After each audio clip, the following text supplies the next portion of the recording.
Hey, what's up, everybody? Left for that Panther with another Path of Exile video, and in today's video we're going to talk about the first two out of either 4 or 5 balanced manifestos that GGG are putting out in the course of this week in the pre-league hype train, and it's done. It's gone.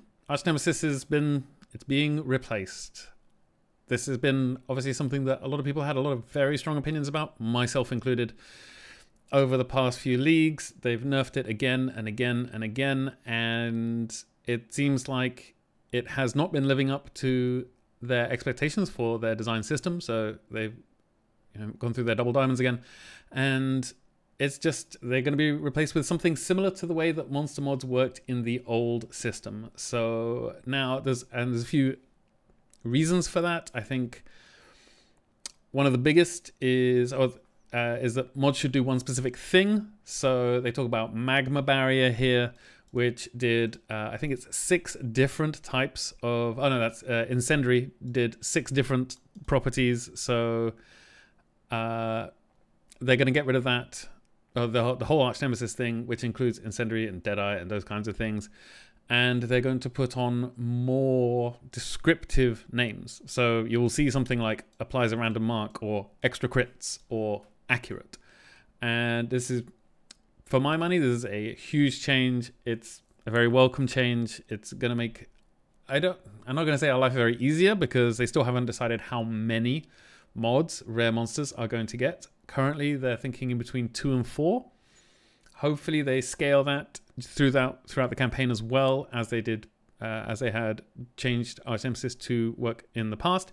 So I think in the campaign you only get 1 or 2 mods on the rares. They might up that now, as you're going to just only get ignites or fire ignite resistance, that kind of stuff. So I suppose they're going to change that, and then maybe in red maps obviously you're going to be getting 4 mods on a rare mob. I think it's quite safe to say. I think players no longer required to do annoying actions to maximize rewards. This is about the loot goblin playstyle that we had seen emerge out of Lake of Calandra, where you would identify a god-touched rare in your map, and you go off to the Forbidden Trove Discord server and get somebody with, I don't know, around 400 to 1,500 increased item rarity on their gear, and get them to cull the mob so that the last hit from the color applied all the rarity, and you would get a stack of 50 divines. I think this is going to make the spikiness of the loot goblin playstyle go away, hopefully entirely.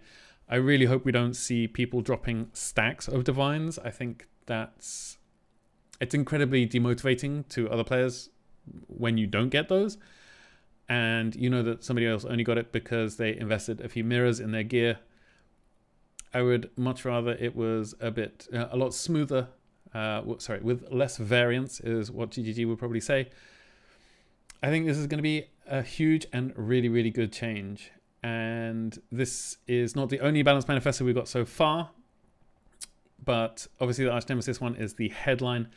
There is also, they made some changes to jewels and ailment mitigation, which we can take a look at here. And they obviously, there's some memes been sprouted out of this already, because they said that people were, I think it was, burdened with predictable unique dual quest rewards. We weren't burdened. We're actually quite looking forward to them a lot of the time. So that means Conqueror's efficiency is gone, as they are, well, there's a few things in here. They're adding ailment mitigation modifiers to jewels, or increasing the ones that are already there. They said, I think, in between 2 or 3 jewels needed for complete mitigation. So that's very decent in my mind. That means that whilst jewel mods are already, usually you just go for life and crit multi if you crit multi build, or life and attack speed or something like that. Now I think we're going to see a lot of jewels. I'm going to be picking them up more, as much as I don't really want to. I'm going to be picking them up more, because the likelihood that a jewel could have % life and crit multi and ailment mitigation it's not high, but it's going to be a very, very decent sell if you do get one. So we're going to have also mana reservation efficiency of skills is also going to be added to the roles for jewels. So that's a welcome change as well. So there's going to be a few builds stacking that for sure. They're also going to remove a lot of the unique jewels in the campaign, or just in the game in general. So I think they said somewhere, maybe it was about 50 to 60% of them. Regardless, they're going to cull a lot of the unique jewels from the game. Lots of them just weren't that interesting, or they didn't have much going for them. So they're getting rid of a lot of them. I think this is a really good thing to do. So basically some housekeeping on unique jewels. There's so many times that you find unique jewels and it's just boring. You can usually tell what it is. If you play enough, you can tell what it is just by looking at it, and you notice to leave it on the floor. Their goal is to make this much more interesting. So when you find a rare jewel, then it's actually, I think, yeah, our goal is that finding unique jewel is an exciting experience. And I think if they're good enough, then yeah, it's going to be exciting. It's going to make some builds obsolete completely. And it's going to, well, not obsolete, but it's going to make a lot of builds more difficult. I think if they get rid of, say, the one for Explosive Arrow, the Rain of Splinters, I really hope they don't get rid of that one, because that's quite an integral part of Explosive Arrow, and it's also quite an important part in Siege Ballista Totems, which are both, you know, builds I enjoy playing. So I really hope they keep that in. It's going to be a little... They haven't released the full list of jewels that they're going to get rid of yet, but they have added a FAQ, which is quite good. Can you give us some examples of the numbers of ailment mitigations? So up to 35% on regular jewels, and abyss jewels up to 50%. So actually, if you get 2 good abyss jewels, you can get 50% ailment avoidance, and that's a really, really good. Will the jewel modifiers or existing jewel modifiers have modifier tiers? No. The corrupted mod pool getting a weighting change? No. So that means you can still get corrupted blood on a few things. I think some of the jewels, they're changing into something you can only get as a corrupted jewel. So I suppose that one will be, you can't get, you know, fragility with corrupted blood. So I think you're not going to be able to get some of these with the corrupted blood. It's the ones where it gives you either 16 to 24 dex, int, or strength, and it converts everything in its radius into the same strength, int, or dex. Those ones are going to be corrupt only now. So I think there's a few other ones that are going into corrupt only, but I think overall this is a good change. And I think that honestly, it seems like GGG are listening to the feedback from the community.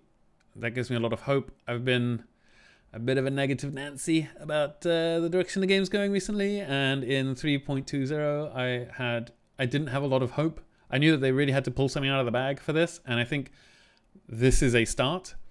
I think they really, really need to... I mean, these 2 balanced manifestos so far I have seen as very, very positive. I think they need to go a little bit further, though, with some things they haven't said they're going to address yet. I think crafting really, really needs some love. Harvest really, really needs some love. You got, yeah, it's, I think a lot of the arguments they made about, or the reasoning they gave us for why Harvest was nerfed again was strawman arguments. Like, oh, now it's tradable. It has to be like this. It was tradable before. I don't think that's not a real argument.